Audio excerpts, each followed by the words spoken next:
Namaste to all. Myself CA Pramod Jain, and in past few days I shared a small video related to the due dates related to the company law for DPT3.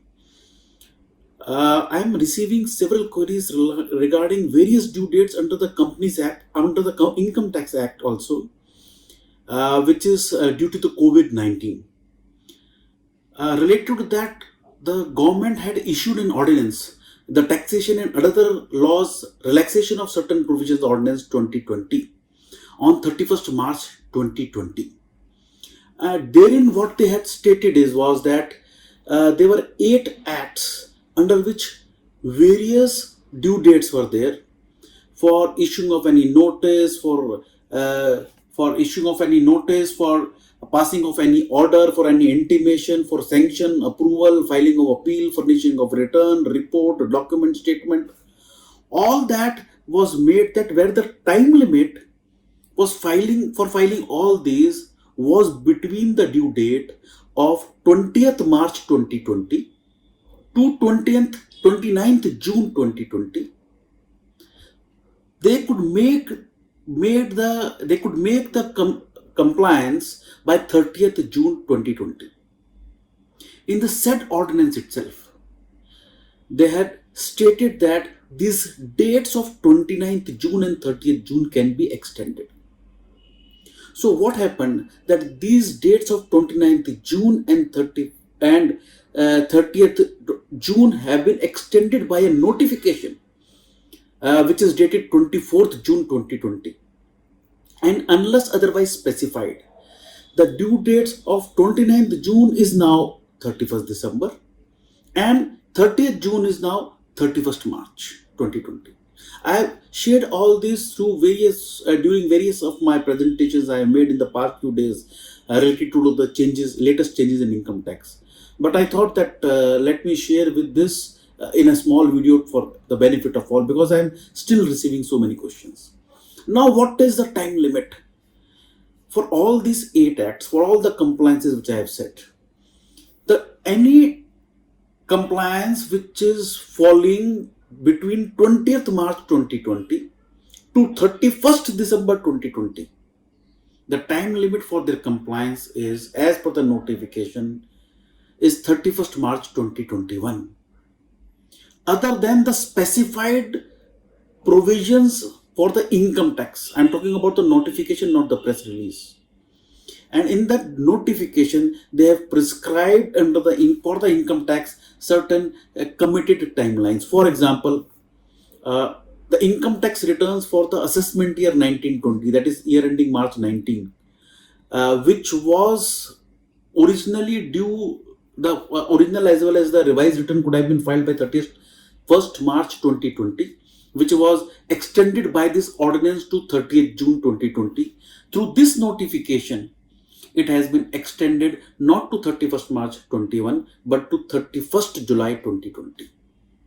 Similarly, to this notification itself, the due date of all income tax returns for assessment year 2021, that is year ending March 20, has been extended to 30th November 2020. And the due date of tax audit has been increased by 1 month, because as per the act it was 30th September. Now it can be done by 31st October 2020. Also, the due date, these are the specified dates given in the notification. Apart from these dates, all have been extended to 31st March 2021. So for the TDS or TCS statement for the months of January, February, March, or the March quarter 20, where it is to be filed by the government, is 15th July 2020, which has already gone. And for other than government, the TDS TCS statement for March 2020 is as on date, as per the notification, 31st July 2020.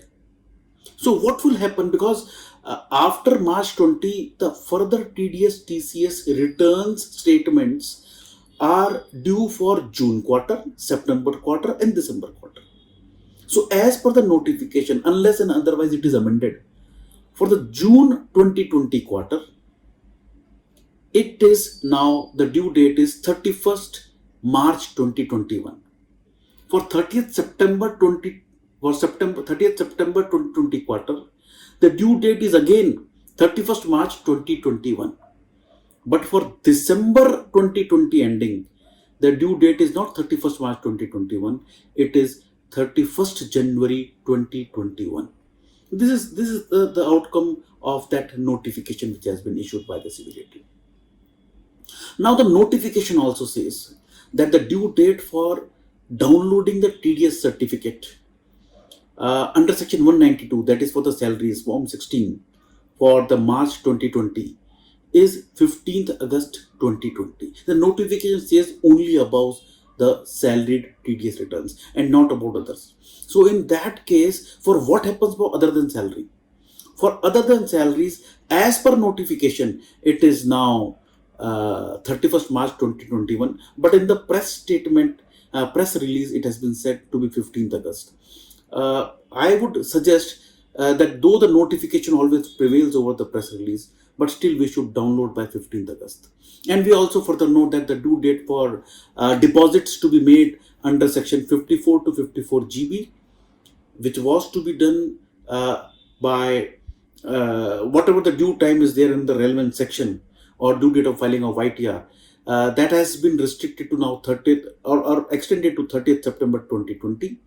And the savings which are to be made for the year ending March 20 under section 80C to 80GGC, that also has been extended to 31st July 2020. And mind it, for the tax payments, the moratorium or the reduction which was there by 25%, that is only 75% interest was to be paid. That instead of 1%, 0.75% interest was to be paid for the 3 months. Those dates have not been extended. The last date was 30th June. If we are paying in July, then suppose for March 2020 TDS you are depositing in July, so you have to pay the 1% interest for all the 4 months.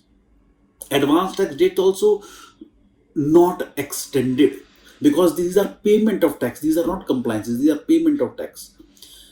What about form 61, 61A? As per the notification, even for March 2020, the due date is 31st March 21, which I feel is not appropriate and should be amended by CBDT very soon. It should be, because if that is not filled, how the SFT would be there, so that AS26 would be there. So for my issuing of any notice under section 148 for assessment year 13-14, the due date has been extended to 31st March 21. So please take care of these due dates while making the compliances under the income tax. I hope these, unless these are changed through a notification or further ordinance, because some people have also, there is an issue that why the TDS rates which were to be which have been reduced to the press statement from 14th of May to 31st March not yet notified. Actually, if we see that ordinance does not contain the Finance Act 2020, so it cannot be amended. So it has to be brought through another ordinance or to be brought to Parliament. I hope the due dates would be clear through this small presentation you are giving. Thank you very much. Namaste.